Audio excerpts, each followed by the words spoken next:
Welcome back, warrior. Okay, we are reading Doctrine and Covenants, section 112 today, and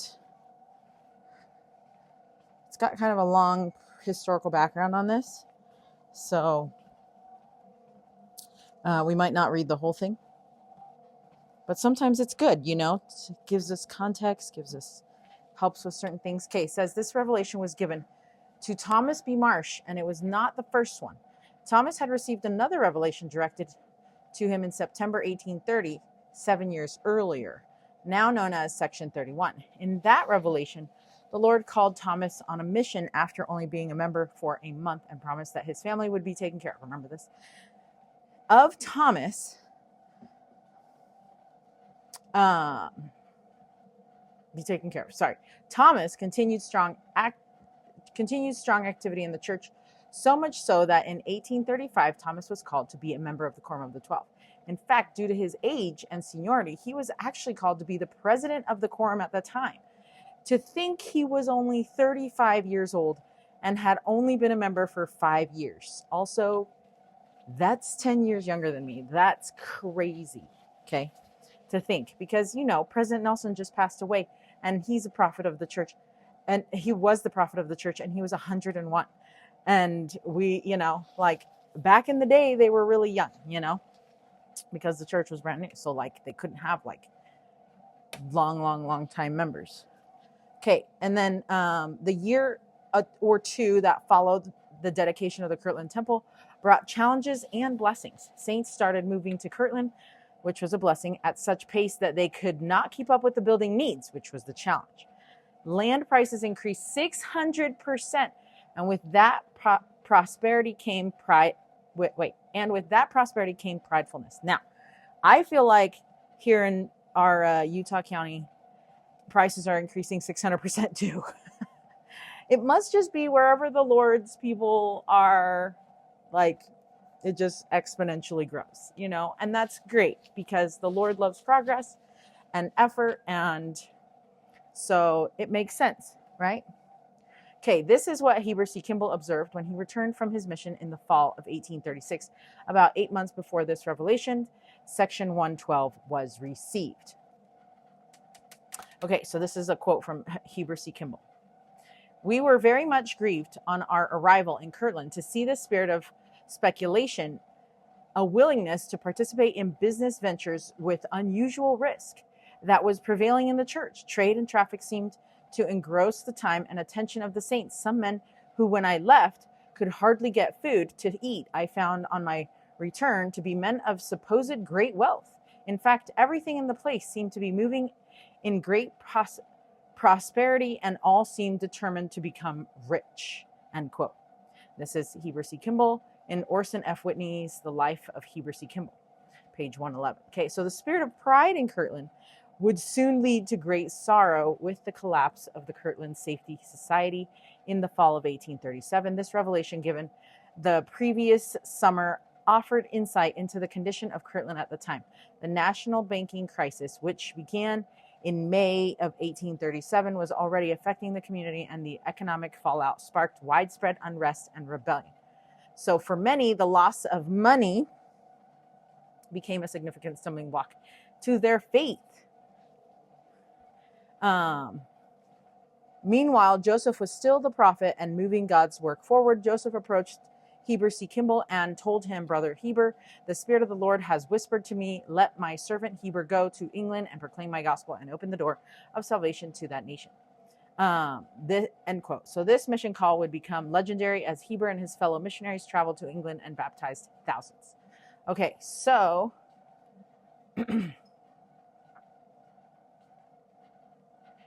okay, and then this other little paragraph, and then we'll start. It says, then Thomas B. Marsh, president of the Quorum of the 12, was organizing a meeting to help unify the quorums as 4 of its members had apostatized, and 2, Orson and Parley P. Pratt, had only recently reconciled with Joseph. Living in Missouri at the time, Thomas traveled to Kirtland for the meeting only to learn that Joseph had already called Heber C. Kimball to serve a mission in England.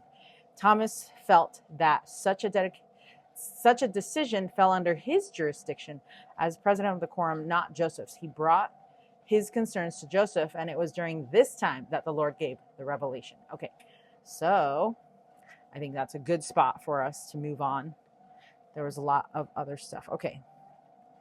So it says, revelation given through Joseph Smith the prophet to Thomas B. Marsh at Kirtland, Ohio, July 23rd, 1837, concerning the 12 apostles of the Lamp. This revelation was received on the day Elder Heber C. Kimball and Orson Hyde first preached the gospel in England. Thomas B. Marsh was at this time president of the Quorum of the 12 Apostles. Okay, and we have 34 verses here. Really quick before we get into it. We've been, when we have our dog go to the kennel for like the overnight stay or whatever when we are away, they have this new treadmill thing, like treadmill time for the pups, and it's so cute, and I wanted to show you this.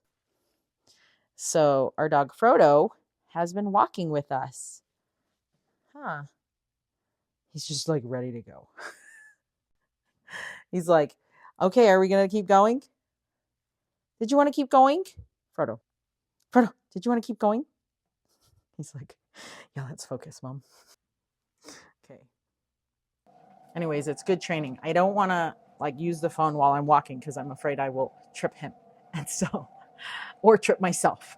So anyways, it's kind of fun to have a little buddy.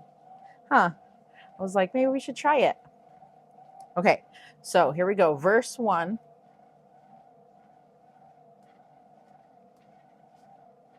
And I'll have to do a video of him by himself. Okay. Verily thus saith the Lord unto you, my servant Thomas, I have heard thy prayers, and thine alms have come up as a memorial before me in behalf of those thy brethren who were chosen to bear testimony of my name, and to send it abroad among all nations, kindreds, tongues, and people, and ordained through the instrumentality of my servants.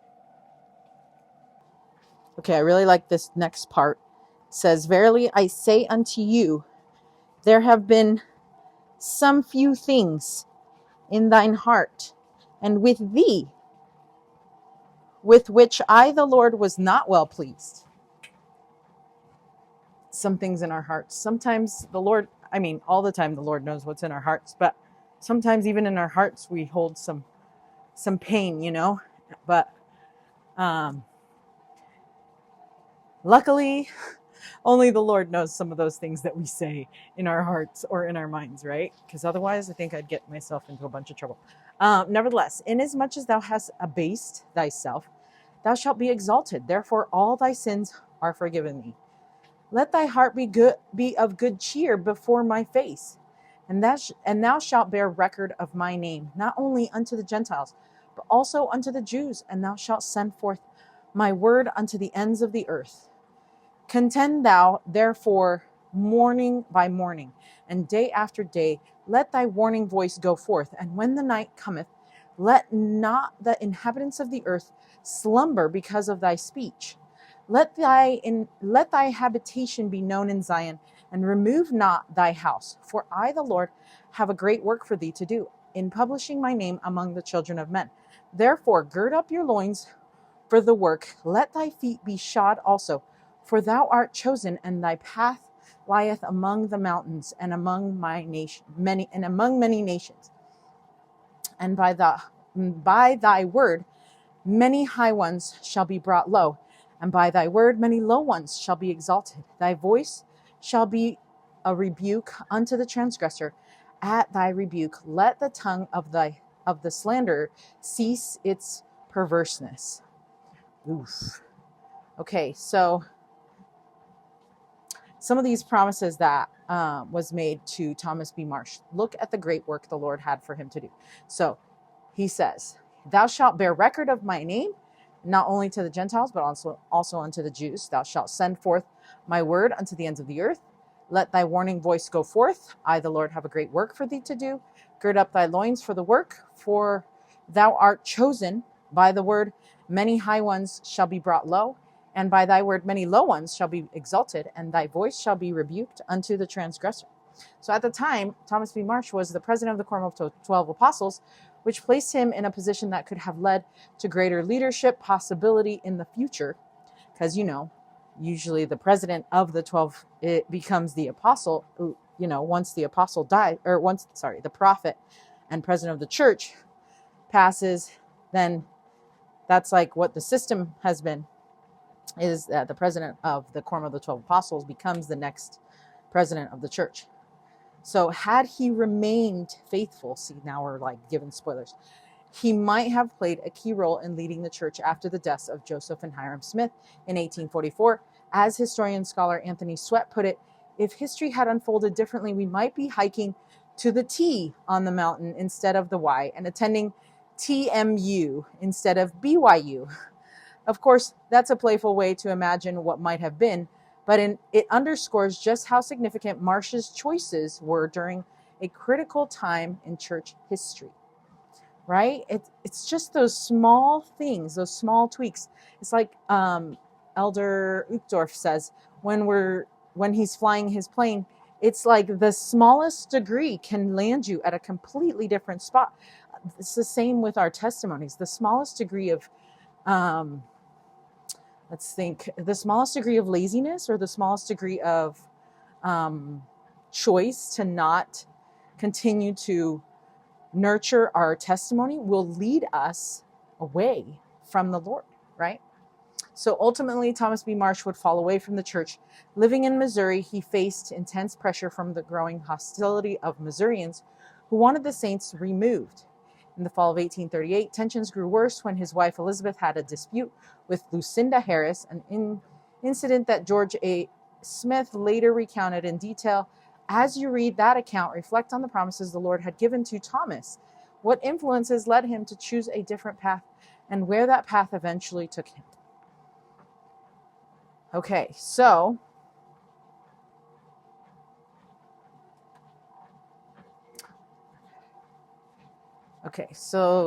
we will read this story, okay? It's a super long one. Maybe I'll have you look it up. It's the story of it's called The Leaven of the Gospel in Journal of Discourses, Volume 3 by George A. Smith. And it's the story of the wife of Thomas B. Marsh. So we can look that up. Okay, I'll just read it because, I may as well. I'm right here and it's there. Okay, so the wife of Thomas B. Marsh, who was then president of the 12 Apostles, and Sister Harris concluded they would exchange milk in order to make a little larger cheese than they otherwise could. To be sure to have justice done, it was agreed that they should not save the strippings, but that the milk and strippings should all go together. Small matters to talk about here, to be sure. Two women's exchanging milk to make cheese, right? Feels pretty normal for them back then, right? Okay, Mrs. Harris, it appeared, was faithful to the agreement and carried to Mrs. Marsh the milk and strippings. But Mrs. Marsh, wishing to make some extra good cheese, saved a pint of strippings from each cow and sent Mrs. Harris the milk without the strippings. Finally, it leaked out that Mrs. Marsh had saved strippings, and it became a matter to be settled by the teachers. They began to examine the matter, and it was proved that Mrs. Marsh had saved the strippings and consequently had wronged Mrs. Harris out of that amount. An appeal was taken from the teacher to the bishop, and a regular church trial was had. President Marsh did not consider that the bishop had done him and his lady justice, for they decided that the strippings were wrongfully saved and that the woman had violated her covenant. Marsh immediately took an appeal to the High Council, who investigated the question with much patience, and I assure you they were a grave body. Marsh, being extremely anxious to maintain the character of his wife, as he was the president of the 12 apostles and a great man in Israel, made a desperate defense, but the High Council finally confirmed the bishop's decision. Marsh, not being satisfied, took an appeal to the first presidency of the church, and Joseph and his counselors had to sit upon the case, and they approved the decision of the High Council. Wow. All for just because they were trying, just because she saved a little bit, right? And she lied about it. It's the lie. It's the lies that get us, right? Just don't lie. Like, even if you did take the strippings, you could have avoided all of this and could have been like, you know what? Yes, I'm sorry. I really love cheese or whatever. And just wanted to keep some, and I'm sorry, it won't happen again. Let's try again, and I promise I will give all the strippings this time. Like, how hard could that have been, right? I don't know, maybe really hard. It's easy for me to say because I'm not there, and didn't happen to me, and I don't have their situation. So yeah, it's totally like great for me to have third person hindsight. Of course, is 2020.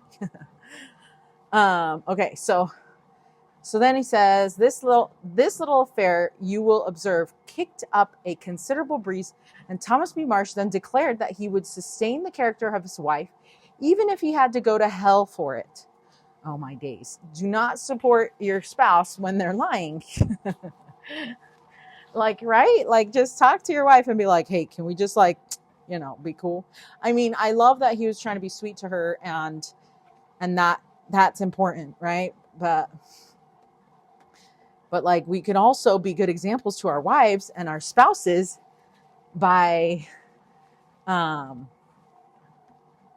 trying, who knows, maybe she was keeping his secret, and then they had to keep each other's secrets, and I don't, it's like all the things, right? That's what happens with the little lies. And then the then president of the Quorum of the 12 Apostles, the man who should have been the first to do justice and cause reparation to be made for wrong committed by any member of his family, took that position, and what next? He went before a magistrate and swore that the Mormons were hostile towards the state of Missouri. That's so mean. End quote.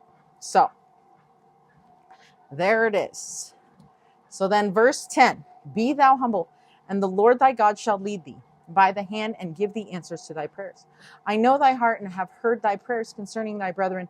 Be not partial toward them in love above many others, but let thy love be for them as for thyself, and let thy love abound unto all men, and unto all who love my name.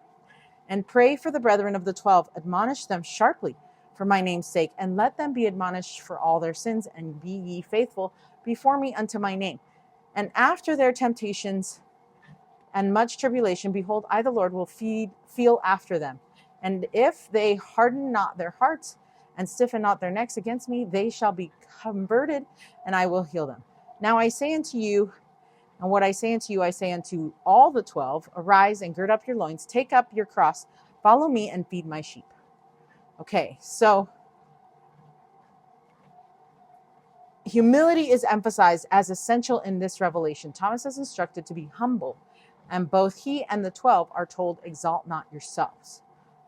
Okay, so this was before all that stuff happened with his wife. So he was already feeling like that stuff towards the 12 apostles, right? And towards like maybe the Joseph Smith too, because of the fact that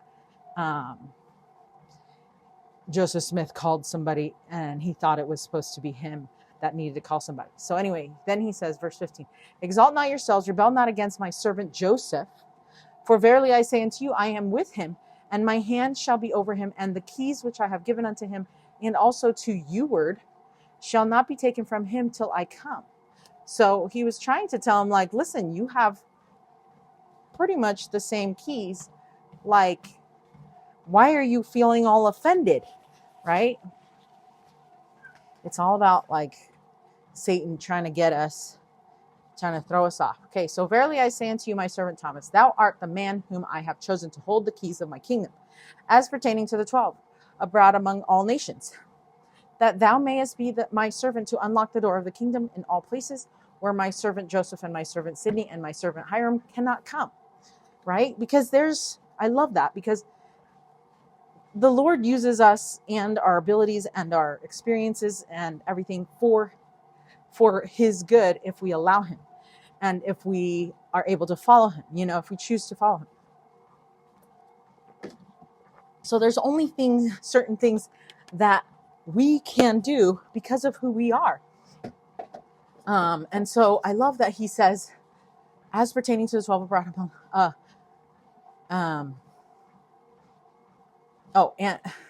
that thou mayest, and that, sorry, I think I'm like thrown off now. That thou mayest be my servant to unlock the door of the kingdom in places where my servant Joseph and my servant Signy and servant Hiram cannot come. Like those were certain things, like he had a specific job to do that those brethren could not do, you know? And I love that because he calls us to the work too. And there's only certain things that we can do and that other people can't. Although I will say that the work of the Lord will move forward because he's not going to allow us to be his bottleneck, you know? And so, yeah, he might not like necessarily need us. And obviously we need him more, but he's trying to use our abilities, our experiences, our situation, our placement, our season of life, all for his good, if we allow, you know? Okay, so then he says, for on them have I laid the burden of all the churches for a little season. Wherefore, whithersoever they shall send you, go. Go ye, and I will be with you. And in whatsoever place ye shall proclaim my name, an effectual door shall be opened unto you, that they may receive my word. Okay, so one of my friends, she loves this word effectual, and she taught me about it. Let's see if I can remember. So effectual is supposed to mean like producing a desired effect, like that it is going to do something. It's not like it's not just, it's like a transformation kind of thing. I am really struggling to explain this the way she explained it. She explained it so beautifully, of course. And I'm just like here butchering it. I don't know. Maybe I should tell you to go just call her, just text my friend. She'll explain it to you so beautifully. Can you tell that's not one of my gifts to explain effectual? Yeah, anyway.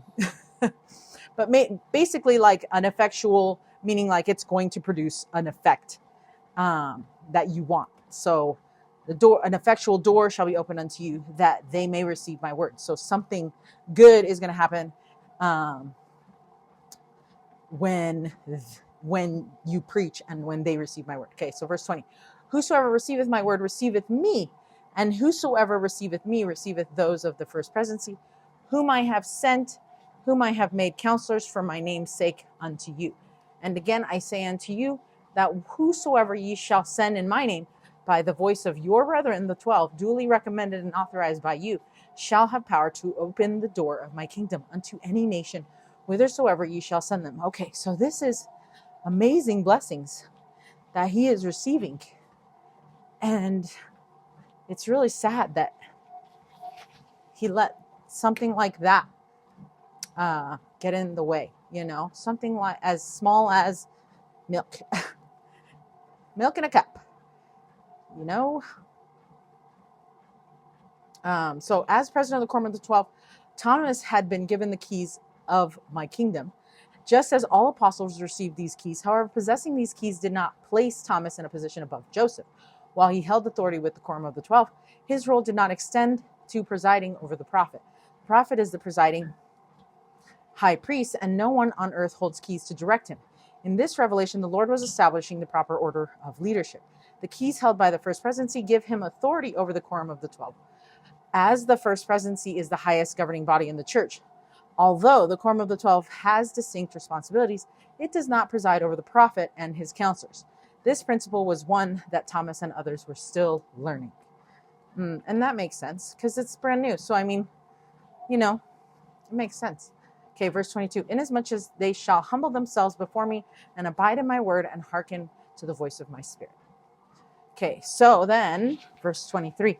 Verily, verily, I say unto you, darkness covereth the earth, and gross darkness the minds of the people, and all flesh has become corrupt before my face. Behold, vengeance cometh speedily upon the inhabitants of the earth, a day of wrath, a day of burning, a day of desolation, of weeping, of mourning, and of lamentation, and as a whirlwind it shall come upon all the face of the earth, saith the Lord. And upon my house shall it begin, and from mine house it go forth, saith the Lord. First among those among you, saith the Lord, who have professed to know my name, and have not known me, and have blasphemed against me in the midst of my house, saith the Lord. Therefore see to it that ye trouble not yourselves concerning the affairs of my church in this place, saith the Lord. But purify your hearts before me, and then go ye into all the world, and preach my gospel unto every creature who has not received it. And he that believeth and is baptized shall be saved, and he that believeth not and is not baptized shall be damned. Oh, yesterday we were able to have family home evening, and it was our 16-year-old's turn, and he was sharing something that was shared in seminary about how we have progression through the different stages, through the different levels of glory, through different I don't know, like stages, levels, anyway. And he said that his seminary teacher started talking about it because everybody has that question. Like that was the question that most youth had. And I was like, that's kind of crazy that that's something that the youth are concerned about. It's like the stages of glory. Like, why is that a concern? And I'm trying to think of when I was a youth and like what concerned me, and thinking also about like Joseph Smith and when he was 14, you know, things that concerned him, and was trying to think like, what is it really, you know, because there we have Matt Townsend. He's I guess marriage counselor or whatever, but he gave a talk once, and it was like a group of married people, right? And it was like a Valentine's thing. Anyway, he talked about there's smoke and then there's fire, and we usually fight about and bring up smoke a lot, but we really need to get down to the fire of it, because just talking about smoke and stuff is not going to actually help our relationship progress. But we need to get down to the fire, because that is where that is the true source of all the smoke. And so if we can get down to the fire, then it'll be better for us to address whatever it is that we were addressing as a couple, right? And so sometimes I apply that into the gospel, and it's like sometimes we might get distracted with a bunch of smoke, but what is that smoke, right? Well, like some smoke that sometimes I get distracted with is like, oh, the page, like the lost pages, you know, what did those say? Oh man, I should look that up. Maybe because obviously they have them and they publish them. So like, maybe I need to look that up. Or, and like, what did those even say? Like, I probably won't even like really believe them, because obviously they were edited, but like, I should look them up because they're still part of scripture. When in reality, I should just be reading my copy of the Book of Mormon, right? Or another smoke is like, oh, you know, you have a testimony because so-and-so told you a story about somebody's cousin's aunt's brother's missionary who like had a bullet and it stopped and he had a copy of the scriptures in his hand, and the bullet stopped in Alma or something. You know, you just like, it's like some of those things that don't matter, or they're not relevant to our salvation. They're super cool to like look up or investigate or whatever, but it's not relevant to our salvation. And so sometimes I think I might get caught up in some smoke, and I know I've gotten caught up in some smoke. And so I wonder, like some of those youth, like why were they worried about the different levels of glory? And then it kind of reminded me. So my son gave like a great plan of salvation, like the steps, you know. But then I was like, what about if we think about Elder Bednar's recent General Conference talk? He spoke about how Christ isn't going to just be there and be like, you're damned, you're going to this level and you're not allowed to be here, so you're going there, and you can't come here, so you're going to go over there, and you're going over there, and you're going, you know. I love that Elder Bednar was like, that is not what Judgment Day is going to be like. Because Christ in all of the scriptures, he talks about his arms are stretched out. He wants to come back to the vineyard because he doesn't want to lose it. So he keeps trying all the things. And then he's like a hen who gathers his chicks, right? He has his arms stretched out still, right? And just like he says to come follow me, all the things that are like, come to Christ. Not one time is he like, go over there, you're going that way, and you go, leave me, he doesn't do that. And I was thinking about that talk that Elder Bednar was saying, and he mentioned something about we're going to be our own judge, and we're going to be, well, anyway, that's what I heard. Let's not quote Elder Bednar, because I have not read that talk many a time, so I don't have the quotes up. But I love the thought of Christ isn't going to damn me anywhere or like put me somewhere. I'm pretty sure I'm going to be putting myself where I feel most comfortable, right? And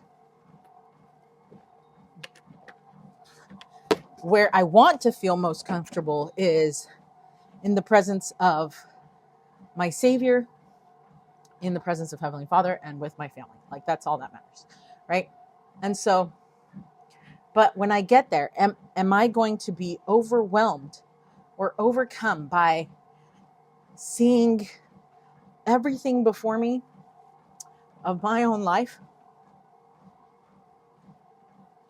and deem myself unworthy to stand in their presence, even while they, especially Christ, invites me to come? Am I going to be the one who I'm always like that? That's the thing. It's free agency. We've been given this. Am I going to be the one who keeps myself from my own goal of living with Heavenly Father, Jesus Christ, and my family? Is that going to be me? Am I going to be my own stumbling block? Am I going to be my worst judge? Am I going to be the person that keeps me from my own goals? Like I think that's what it is. Even here on earth, it's like, who's keeping me from doing my things? Nobody. I literally have the freedom to do all things. And yet sometimes I choose not to do anything. And that's my choice. And so it just makes me think, I really need to go study that talk by Elder Bednar, first of all, to really get a good feel for it. But I just really loved that message, that Christ isn't all about trying to tell us where we're going to go. But we're going to know the rules. We're going to know what we didn't obey, what we didn't do, what we didn't complete, what we didn't choose to do for him. And that is going to be very apparent. And I'm going to be up against myself. And it's like, did I perform in a way that I would be happy with?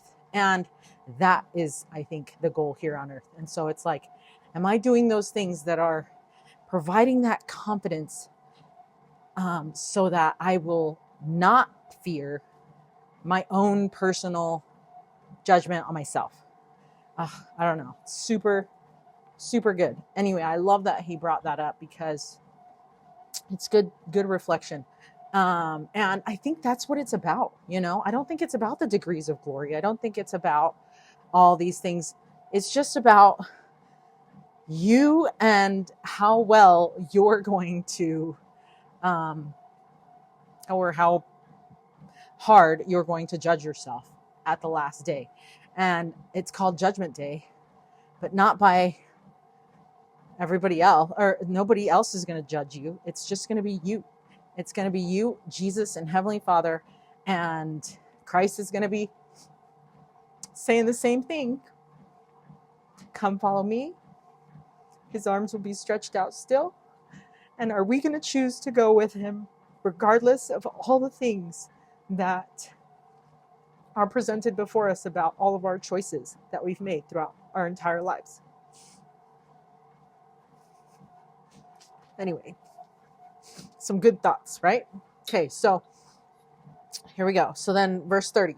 For unto you the 12 and those the first presidency who are appointed with you to be your counselors and your leaders is the power of this priesthood given for the last days and for the last time, in the which is the dispensation of the fullness of times, which power you hold in connection with all those who have received a dispensation at any time from the beginning of the creation. For verily I say unto you, the keys of the dispensation which ye have received have come down from the fathers, and last of all, being sent down from heaven unto you.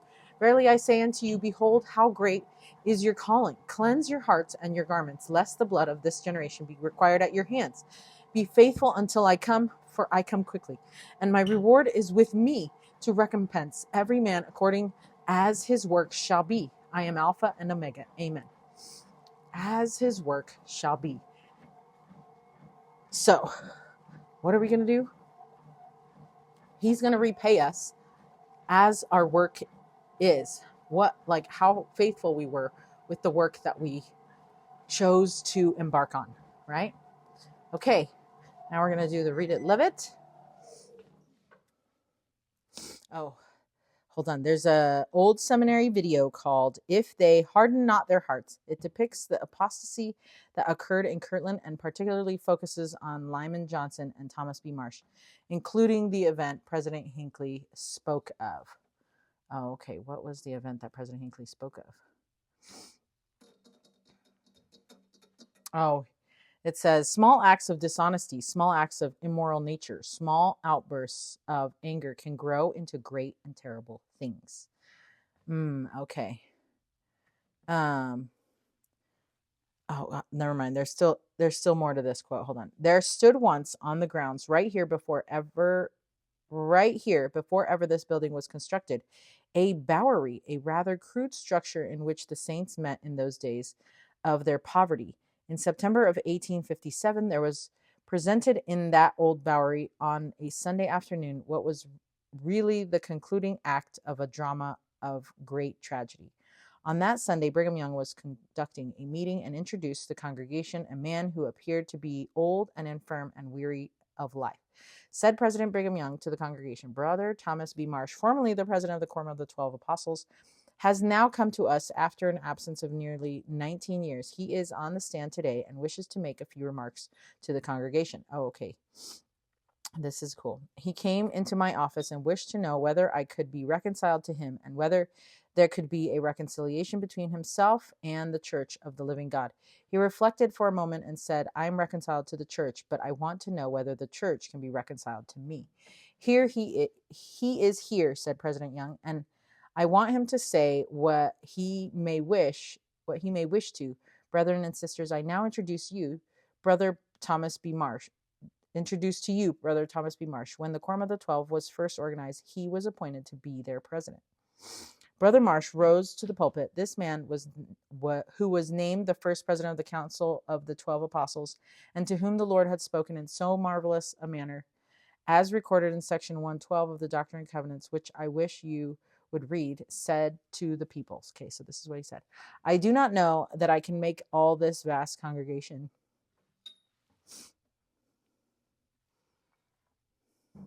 hear and understand me. Oh, I didn't know it was going to be hard. My voice was never very strong, but it has been very much weakened of late years by the afflicting rod of Jehovah. He loved me too much to let me go without whipping. I have seen the hand of the Lord in the chastisement which I have received. I have seen and known that it has proved he loved me, for he had not cared anything about me, he would not have taken me by the arm and given me such a shaking. If there are any among this people who should ever apostatize and do as I have done, prepare your backs for a good whipping, if you are such as the Lord loves. But if you will take my advice, you will stand by the authorities. But if you go away and the Lord loves you as much as he did me, he will whip you back again. Many have said to me, he continued, how is it that a man like you, who understood so much of the revelations of God, as recorded in the book of Doctrine and Covenants, should fall away? I told them not to feel too secure, but to take heed lest they also should fall. For I had no scruples in my mind as to the possibility of men falling away. He continued, I can say in reference to the quorum of the 12, to which I belonged, that I did not consider myself a whit behind any of them, and I suppose that others had the same opinion. But let no one feel too secure, for before you think of it, your steps will slide. You will not then think nor feel for a moment as you did before you lost the Spirit of Christ. For when men apostatize, they are left to grovel in the dark. Speaking in a voice that was difficult to hear and appearing as an old man, he was actually only 57 years of age. He spoke of the travails through which he had passed before he had finally made his way to the valley of the Great Salt Lake, and asked that he might be baptized again into the church. What a very small and trivial thing, a little cream over which two women quarreled. But it led to, or at least was a factor in, Governor Boggs' cruel exterminating order, which drove the saints from the state of Missouri, with all of the terrible suffering and consequent death that followed. The man who should have settled this little quarrel, but who rather pursued it, troubling the officers of the church right up to the presidency, literally went through hell for it. He lost his standing in the church. He lost his testimony of the gospel. For 19 years, he walked in poverty and darkness and bitterness, experiencing illness and loneliness. He grew old before his time. Finally, like a prodigal son in the parable of the Savior, he recognized his foolishness and painfully made his way to the valley and asked Brigham Young to forgive him and permit his rebaptism into the church. I should be walking still, but oh well.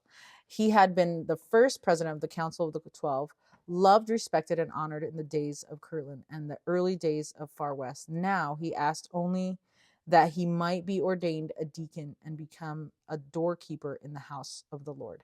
End quote. President Gordon B. Hinckley, small acts lead to great consequences. April 1984 General Conference. Wow. Isn't that crazy? Okay, so we can watch that video called If They Harden Not Their Hearts. Okay, so don't harden your heart. Okay, I'm going to go get the Read It, Live It. Okay, so here it is, from section 112. Sometimes there are things in our hearts with which the Lord is not pleased. Fix those things. I love that. But also it's those things that don't please us either. Like the Lord isn't pleased with it, but it's not serving us. So, fix them. And then the second one is the Lord knows your heart. He has heard your prayers. He will lead you by the hand and give you answers to your prayers. Be humble. Loving it. Okay, until Doctrine and Covenants section 113, stay strong, warrior.